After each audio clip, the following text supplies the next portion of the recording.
সত্যি একটা কথা মানে না কইয়া পারতাছি না আমরা, মানে সত্যি কান্না পায় এখন ত্রিপুরাটার কথা ভাবলে। এমন আসলো ত্রিপুরাটা, আমরা ছোটোর থেকে বড় হয়েছি এমন দেখছি না কোনো বিষয়ে। এখন যা যা বিষয় হইতেছে, যা যা অ্যাক্টিভিটিস হইতেছে ত্রিপুরার মধ্যে, আমরা ছোটোর থেকে বড় হয়েছি। আমার 39 বছর চলে, আমি দেখছি না এমন, দেখছি না এইসব কোনো বিষয় এমন দেখছি না, এত উৎপাত কোনো দিন দেখছি না। সত্যি মানে ভাবলে কান্দা পায়। এদুর বাচ্চাটি সেফ না, এদুর প্রাণ, এদের কেমনে মারতে পারে কোনো পুলিশ?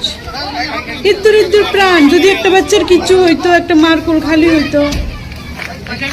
তোমরাই কো, তোমরা দেখছো এমন ত্রিপুরাটা এমন আসিল না। সবাই মিললে একটু ভাবন দরকার, কোন পর্যায়ে নিয়ে পৌঁছাইছে ত্রিপুরাটারে।